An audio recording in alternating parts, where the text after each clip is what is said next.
Burung kuntul ya? Tahu apa namanya? Burung kuntul. Sejumlah petani padi di Desa Wonokerto, Kecamatan Tugumulyo, Kabupaten Musirawas, mulai mengeluhkan sering kosongnya persediaan pupuk subsidi, terlebih lagi di saat musim tanam tiba.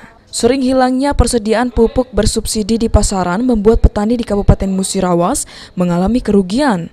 Pasalnya stok pupuk subsidi ini yang dikeluarkan pemerintah terbilang sering mengalami kekosongan, terutama di saat musim tanam tiba.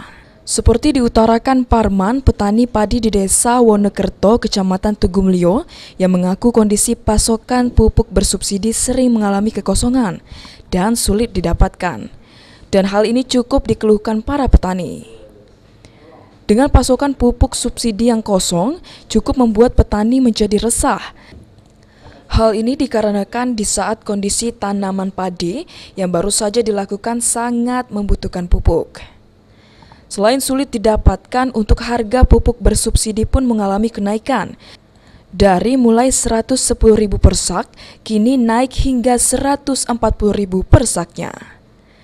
Jikapun tak mendapatkan pupuk bersubsidi, petani terpaksa menggunakan pupuk non-subsidi yang harganya lebih mahal mencapai di atas Rp200.000-an per sak.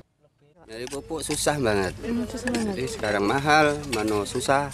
Kan memang ada pupuk subsidi Iya, kan? tapi banyak yang telat. Jadi waktu kita mau mupuk tapi tidak ada pupuk. Jadi Sering terpaksa, gitu ya? Iya, sering kayak itu. jadi terpaksa beli yang non subsidi. 6 subsidi 200 sekian. Kalau non subsidi Pak, ya? Iya. Kalau yang subsidi, Yang subsidi cuma 140, naik juga. Kemarin tuh 110, 120, sekarang 140 agak. Untuk itu sejumlah petani mengharapkan kepada pemerintah daerah agar memperhatikan keluhan petani, terutama menjaga persediaan pupuk bersubsidi. Tri Hajariah, Paul TV.